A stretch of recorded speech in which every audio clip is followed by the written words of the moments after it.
E hoje o nosso quadro de saúde vai falar sobre um assunto que incomoda muitas mulheres: incontinência urinária.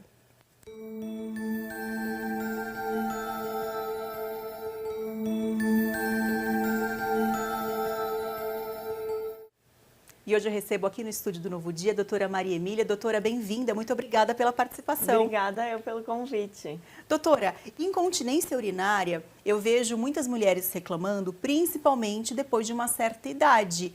É mais comum que a gente mulher, né, fique com esse problema com o avançar do tempo?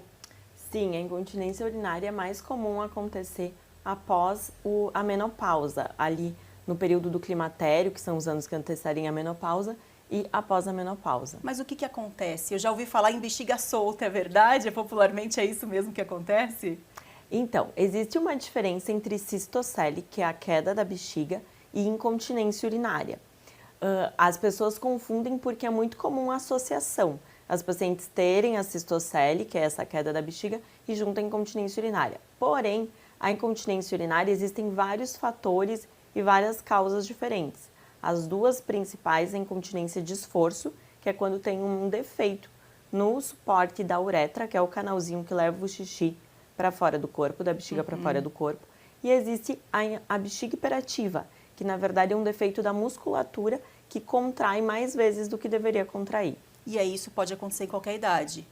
Isso pode acontecer em qualquer idade, mas é mais comum com o envelhecimento. Eu te pergunto isso porque acabou de chegar uma pergunta da Márcia de Jacareí. Ela falou: gostaria de saber o seguinte, minha filha tem 29 anos, tem 2 filhos e ela teve vontade de fazer xixi, tem que sair correndo, senão ela faz nas calças. E agora um pé dela começou a inchar. Sou mãe e me preocupo, essa é a minha pergunta. Isso, a primeira coisa que a gente tem que descartar é a infecção urinária. Então, sempre que tem uma paciente que está com incontinência urinária, a gente pede exame de urina, urocultura e glicose, porque o diabetes também é um fator, que não é comum na idade dela, nos 29 anos, mas a gente sempre pede esses exames iniciais. Isso de sair correndo para o banheiro nos faz pensar em bexiga hiperativa, que sim, pode acontecer em qualquer idade, e a gente faz daí uma avaliação para descobrir o que está acontecendo, se é esse o diagnóstico que ela tem. E quem tem esse problema faz o quê? Assim, existe algum tipo de reforço da musculatura? É um caso cirúrgico? É um caso que se trata em consultório? Como é que é o tratamento? A primeira coisa que a gente faz são o que a gente chama de medidas comportamentais, que são evitar alguns alimentos que irritam a bexiga, como por exemplo, pimenta, chocolate, café preto, cigarro, temperos em excesso, então tem essas medidas comportamentais.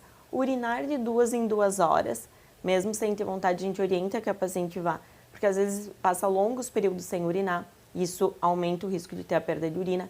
Evitar tomar líquido depois das 6 da tarde, porque isso diminui a chance de ficar levantando à noite para urinar. Então a gente começa por medidas simples, que são as medidas comportamentais, pelo treino vesical, que é um treinamento, então tem mulheres que ao invés de não ficar sem urinar, elas urinam toda hora. Então, de 1 em 1 hora ela está lá no banheiro fazendo xixi. E o que é esse treino vesical? A gente orienta esperar 5 minutos a mais. Então, em vez de urinar de 1 em 1 hora, ela vai urinar 1 hora e 5 e 1 hora e 5.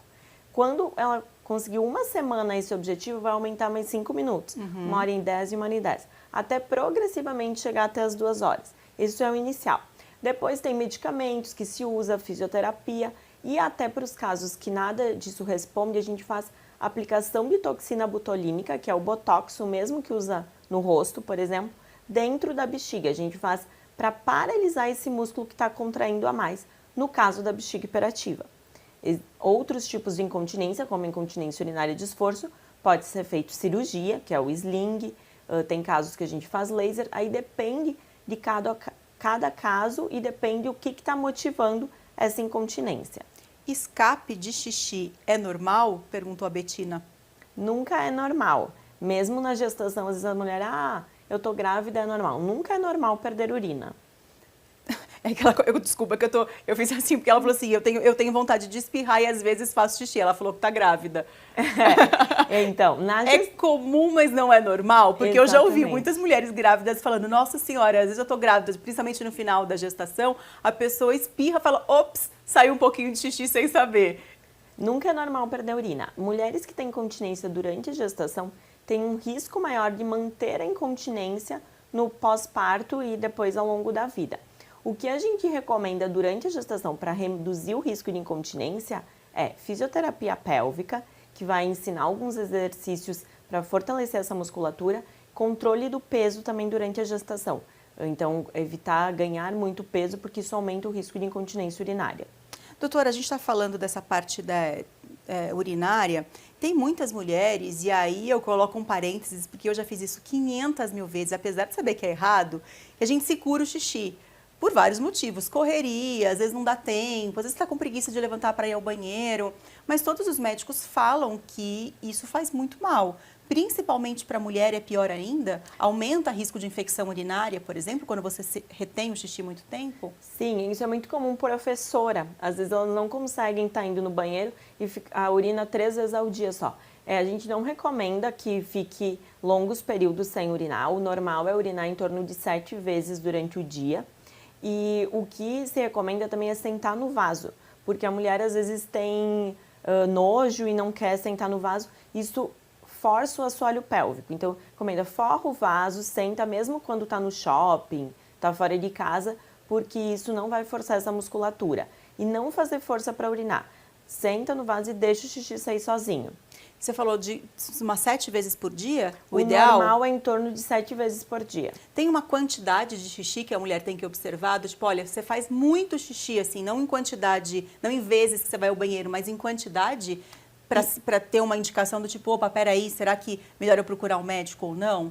Ou depende? Isso vai depender muito da quantidade de água que a pessoa consome, de líquido. O que não é normal?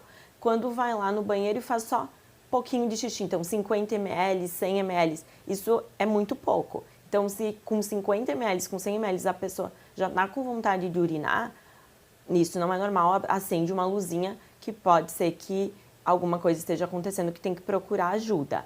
E para isso, como que a gente faz essa avaliação?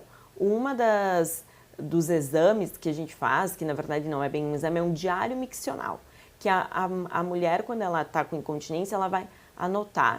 Normalmente a gente faz esse diário por 5 dias, todas as vezes que vai urinar e quanto de urina ela faz, porque isso a gente consegue avaliar. Opa, tá um pouquinho, com 40 ml já está com vontade de urinar, isso não é normal.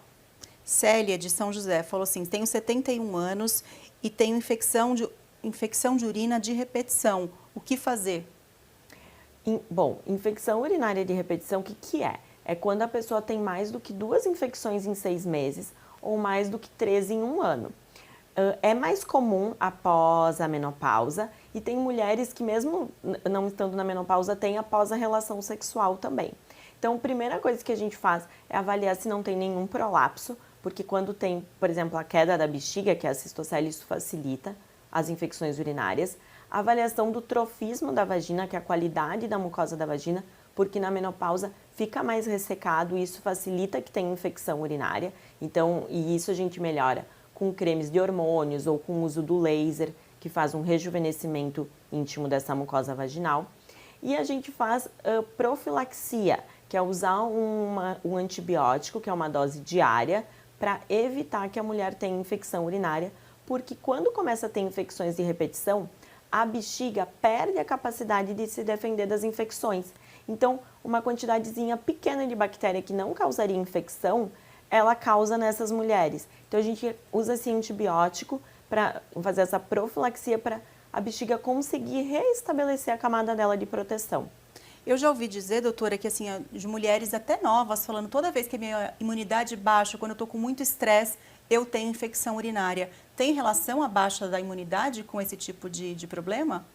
Até tem relação, mas tem mais relação com a relação sexual, porque, na verdade, as bactérias, elas são do próprio intestino da mulher. Só que o que acontece? Na relação, o pênis facilita a entrada dessas bactérias ali para a vagina e a ascensão, a subida delas pela uretra para dentro da bexiga. Então, tem mais relação com a questão do climatério, da menopausa, da relação sexual, do que com a queda de imunidade por si só. Tá certo. Doutora, muito obrigada pela sua participação. Foi um prazer te receber aqui. Seja sempre muito bem-vinda, viu? Muito obrigada pelo convite. Adorei participar. Que bom. Volte sempre. Bom feriado.